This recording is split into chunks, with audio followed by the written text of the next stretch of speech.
Hey everyone, it's Connor back from this old farm, and today we're going to do another one of these farm update deals that we are going to start doing. So since we didn't get you a video this week, or a normal quote-unquote video this week, we'll work on making a farm update. And right here you can see we're standing next to the Super M, and I've had a couple people post on the Facebook pages who watch on there and stuff what's been going on with that, if I found a head. Just kind of trying to figure stuff out here. And so I figure, let's turn the camera around so you quit looking at my ugly mug. I figure we'll make him be the start of our farm update video here. So as you can see, there has been a huge amount of progress kind of done to him. As you can see, we basically got it to the point where it's ready to just pull the head off. We've got all of the head, they're the I don't know what you want to call them, the nuts for the heads, or that holds the head down. We got all of them out. We got the manifold off. He's down there. We got this deal here, the thermostat housing. He's taken off. See, we got the rocker arms off, and the lifters.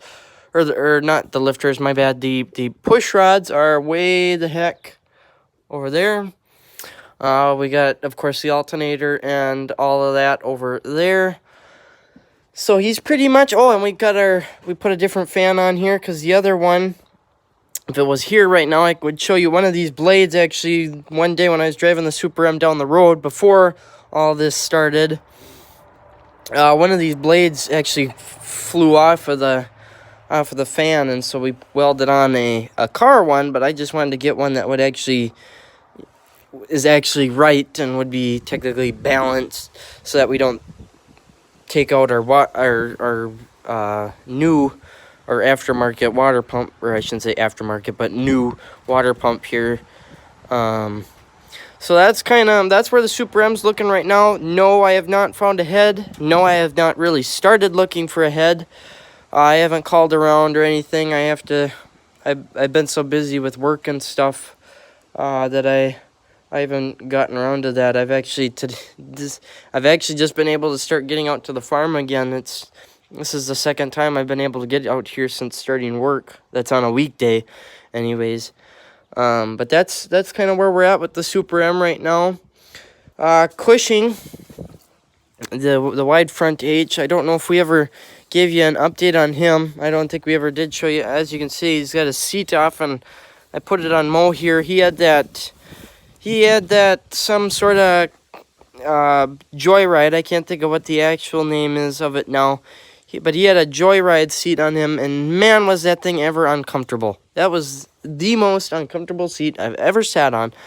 So I took the one off Cushing, since it's not doing us any good on there, and threw it on Mo here, because it's a lot nicer. But anyways, we'll come over here to Cushing. And I don't know if I ever shared, but Cushing had an issue where he had some coolant down in his oil there.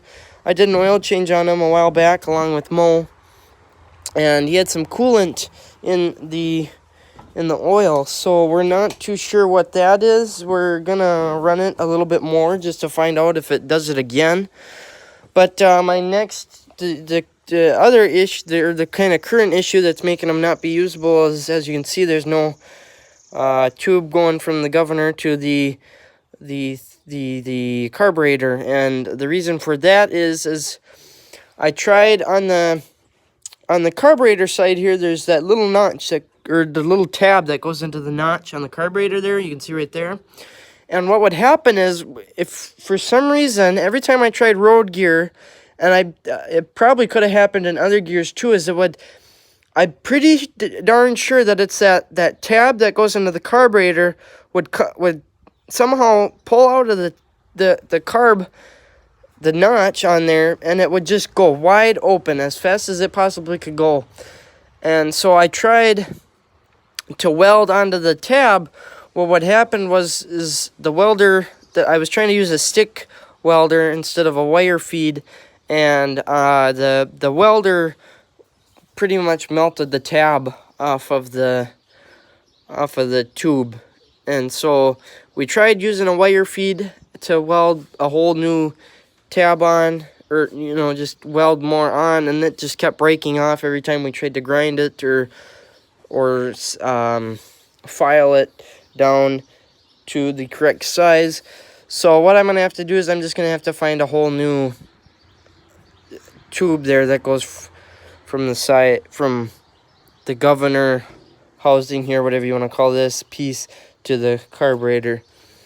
So hopefully we can get one of them soon. I'm kind of thinking too we'll get a new hood here so we can get rid of this yuckiness.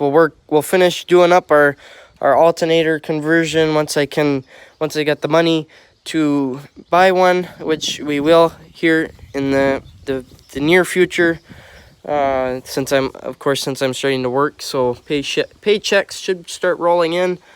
We'll also get another seat to put on him, like the one that's on Mo. Or we might even take that one and put it back on here and then get a different one for Mo. We'll see what happens. But that's kind of all that's going on right now.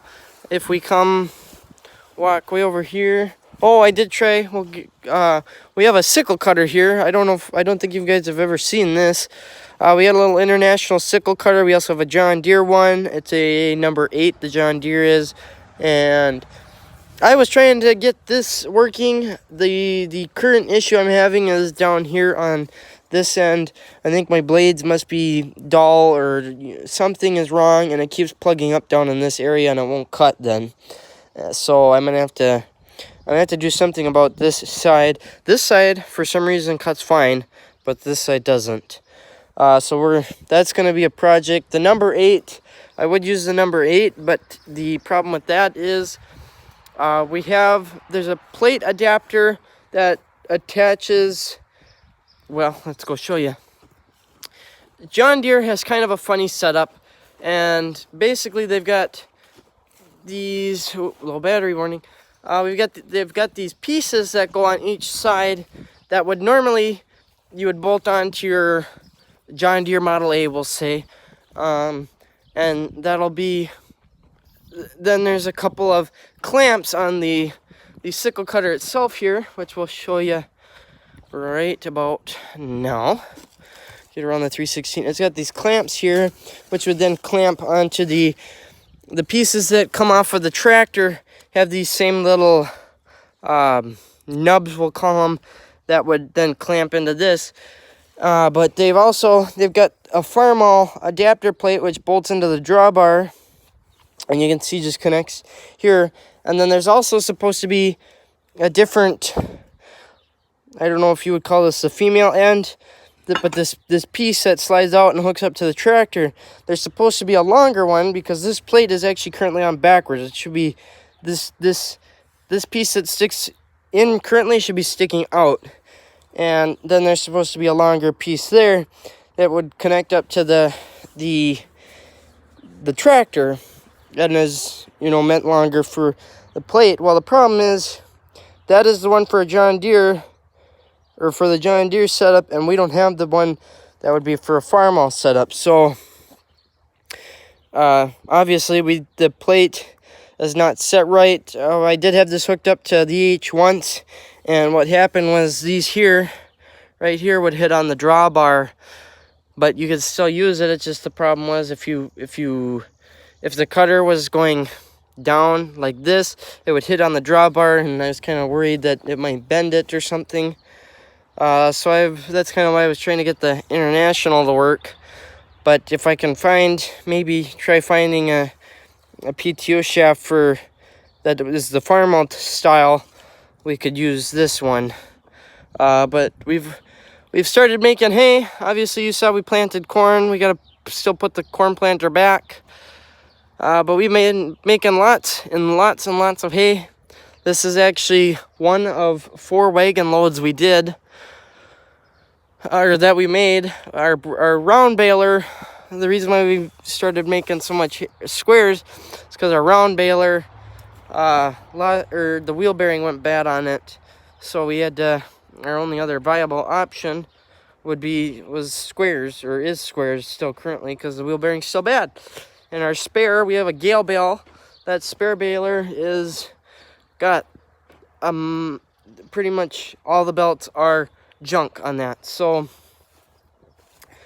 anyways, that's kind of currently what's been going on around here. That's gonna probably do it for our farm update here. There's not been much else that's been going on since we did that last one. Our corn, actually, since that last video, our corn is actually already out of the ground. If that's what, a week almost?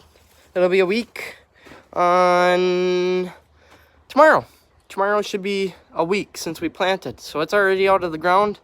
It's already starting to grow. Yeah, we're really, really late on planting. That was we started and finished all on that day. We did have one of you guys knows, we did have a slight, let's see, can we show it? Slight injury. What happened was the sleeve of my sweatshirt got wrapped up onto the auger for the fertilizer, because our rubber tubes on that get clogged up. So I was trying to shake them, you know, sit and knock them loose. And what happened was there's a bolt on that auger and shaft and all that sucked my sleeve in of my sweatshirt to rip my sweatshirt all up. It kind of, as you saw there, damaged up my arm a little bit. I'm fine, nothing's broken. It's just, it was sore for the first couple of days. It's still sore if I kind of, you know, stretch it out far or something, or of course press on it. But it's getting better. It's getting there. But anyways, that's gonna be it for this one. I gotta go. I'm gonna take Mo here and actually clean out the planter, hopefully, and maybe back them up into the machine shed and get them kind of ready to be put back night for the rest of the summer and all winter. So anyways, thanks for watching, guys. Hopefully you enjoyed seeing what's going on around here, and we'll talk to y'all next time.